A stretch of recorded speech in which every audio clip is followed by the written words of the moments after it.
So, hi everybody, a very good afternoon. Time by the watch, exactly 12 o'clock. In India, it's called the India Standard Time, which is there's a joke on this, the Sardar Standard Time. So, this is a great start to a morning. I'm Jashin Kapani, I'm the founder and CEO of IM Decor Design. We're in the business of designing and manufacturing home and office decor and interior solutions.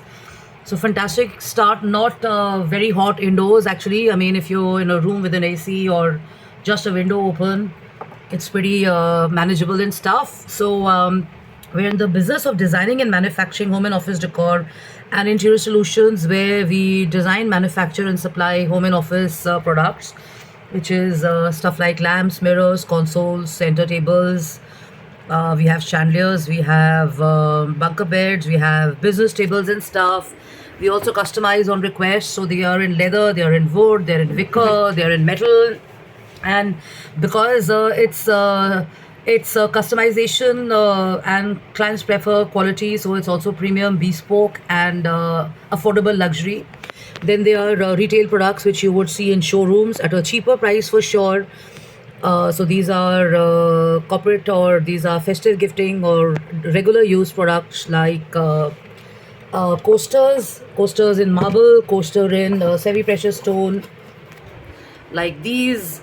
There are sorted products in this also. There are picture frames, there's cutlery, there are trays, and there are vases, and there are tables, and also we worked on this one concept of a center table on this also, and furniture as well. So all of this can be done. Chandeliers are also possible.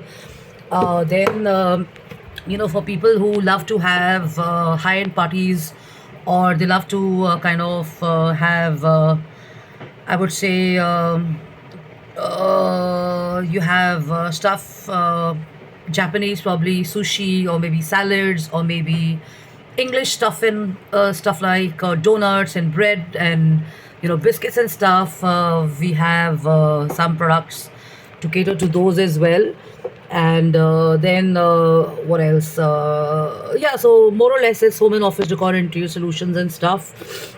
So so yesterday was a great evening, so I was at a book launch, and this was the author's deck, and we had unknown and known authors and women achievers who were sharing on the books that they've written. So it was quite an interactive discussion and stuff. It was nice because it was classy, it was quality, and as the readers got sharing about their books and stuff, we all got into an interactive session. So during the discussions and thought shares and stuff, it seemed the mood of the room was changing because people were sharing their thoughts and opinions and views and stuff. There were people like me who were curious, and it was like that, and I got inspired from that to share thoughts on discussions and mind shares and interactions, which is disagreements. So there's so many times we have disagreements. I would not call it arguments. I would not call it flared stuff, or I would not call it as toxic stuff and all that. But I'm talking about disagreement. So learn to disagree is what they say. You don't have to agree. If you're a yes person, you're consistently saying yes and stuff. So where is your own acumen or brain to that, or your intellect, or thought share on that and stuff? So this is this extremely interesting read, which is on organizing your personal and professional life. I love it. I swear by it. I am so I mean, I relate with it in a big way, because it's kind of also helped me to look at some stuff which was lingering on in my life, and I could transform it. And there's certain good habits that I've had. I continue doing those, and I plan to, and I promise to have those happening. And then there is this thing about disagreements, because when you are in a debate, or when you're in a event, or when you're in a thought share stuff and all that, people don't have to disagree with you, or they don't have to agree with you and stuff. So it's extremely relaxing, and it's comforting when you have people who have the same thought shares as yours. They believe you and stuff. So your confidence goes really high. But the moment somebody criticizes you, does not appreciate you, or does not agree with you, you suddenly start going on a different channel, and you start doubting your own capabilities and stuff. So it happens to so many people. I see that they are confident in what they are talking, but then the moment somebody counter questions them, or has a different point of view, they get a little threatened by that. I've seen certain media people have that. I see certain personalities feel that way and stuff. But what is a healthy and a balanced discussion all about? It is about being neutral. It is about presenting your views in a cordial fashion and stuff. They are flaring tempers at times, there are disagreements at times, and this is what the author also, in a way, shares that we have to disagree. And it's not like you're going to be analyzing a situation, it's not like you're going to be kind of looking at people who are under delivering or over delivering, but there is a common factor which is group thinking, and group thinking helps big time. When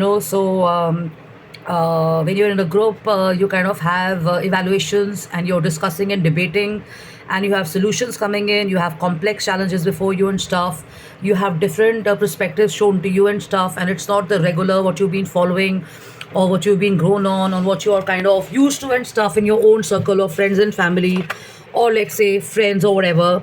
So he says that even with diverse teams, research shows that people tend to focus on what everyone knows in common. For example, if there is a client preference, a prior project, or a typical way the company operates, they want to operate the same way. And when somebody comes with a different energy or a different thought process and stuff, people kind of have a issue with that because they're not used to the distinct knowledge, or they're not used to the different way of looking at stuff and all that, and they are kind of I would not okay, so insecure is a word. They're threatened, they're underconfident, they feel challenged and stuff. So as a result of that, they kind of resort to different kind of mind games or activities or tempers or scheming, or they get together in groups and stuff and do that. So maybe this is a reality or whatever, but we've not paid attention to this during our work tenures and stuff. But I see this happening many a times in some places and stuff. And the author is also saying that if you're kind of in a boardroom, what should you do? So I think ideally, in a boardroom or a well-defined discussion or a thought share, what happens is that you've got to give everybody an opportunity to talk. And some people may be really excited to share, some people are not excited to share. So looking at evaluating at the people are feeling, you kind of have to rearrange the question and the dynamics of the room and stuff. So she says after you have a respectful share of common factors and proposing ideas and dismissing of ideas and stuff, some people do not like it because they don't want to be criticized, they are not enjoying the negative comments, or they're not liking the negative feedback given to them because they're so used to appreciation and stuff.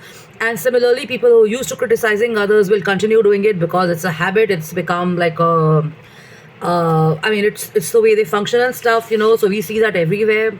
And Scott, the author, is suggesting that instead of having a brain storming, we actually need to look at something which is brain wiring.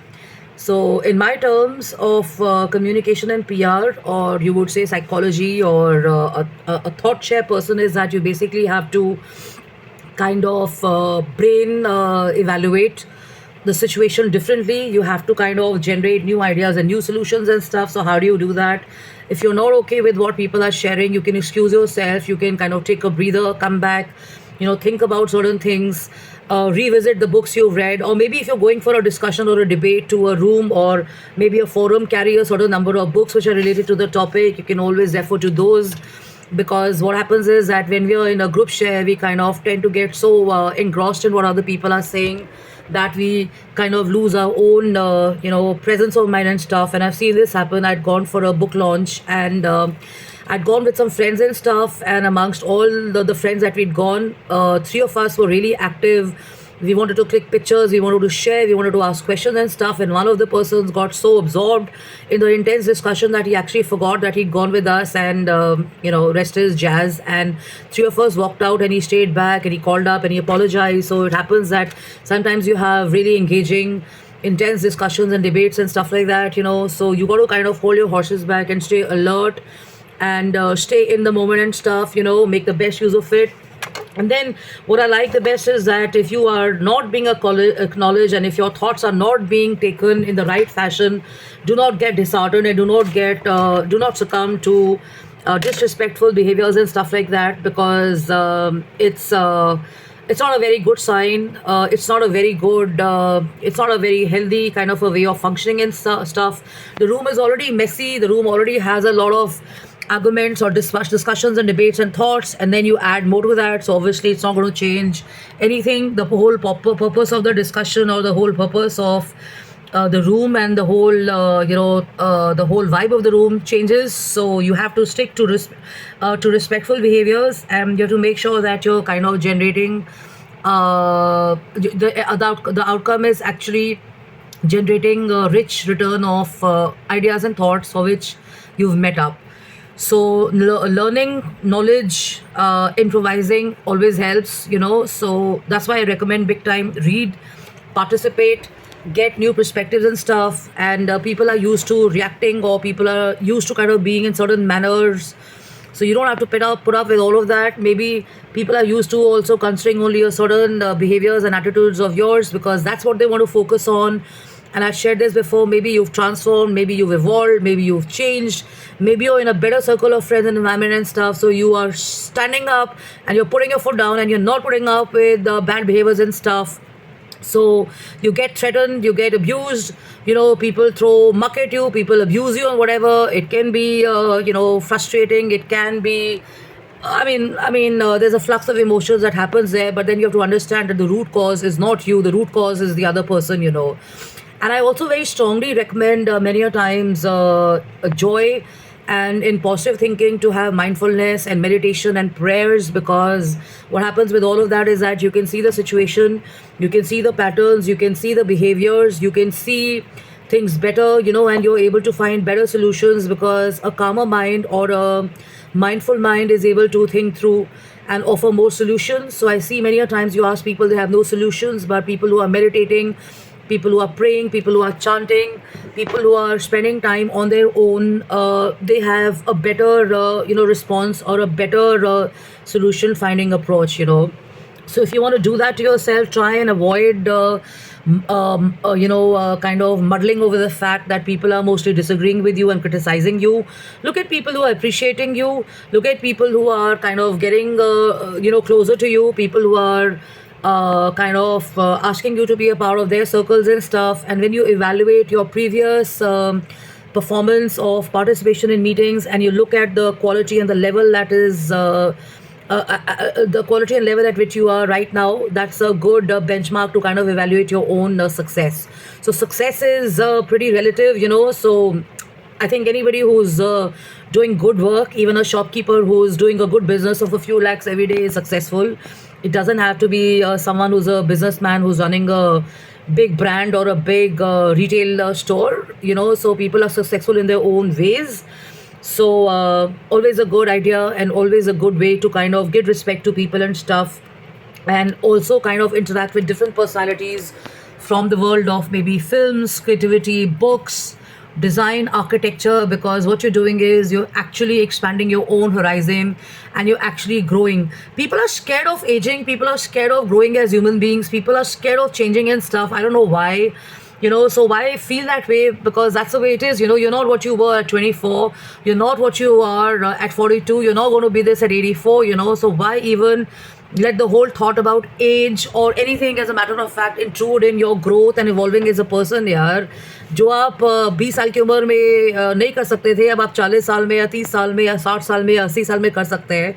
So isn't that the brighter side? So think about it and take care, and thanks for your messages and emails. I had no idea that my thought share on Instagram was being appreciated. I've got some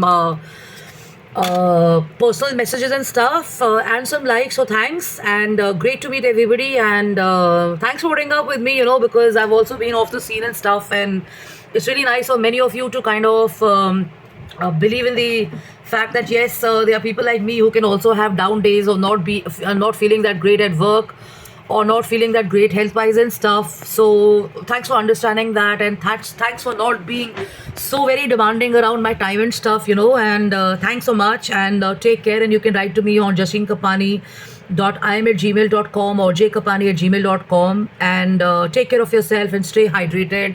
Avoid nimbu pani, have more of our ORS, have more of watermelon, have more of beverages. You can have juices and have more of coconut water, and stay in cool places, and dress appropriately, and add some value to daily life by looking after plants, looking after yourself and also kind of looking after animals and birds, because when you step out, that's the first thing you notice. So yesterday I was under the shade for about 15 minutes. It was not hot, so sometimes it's just psychological because people are talking so much about heat, heat, heat, heat. So I'm sitting here without an AC. I just switched on for 5 minutes. It's off, so it's not that warm. So enjoy yourself and have a blast. Take care. Bye bye.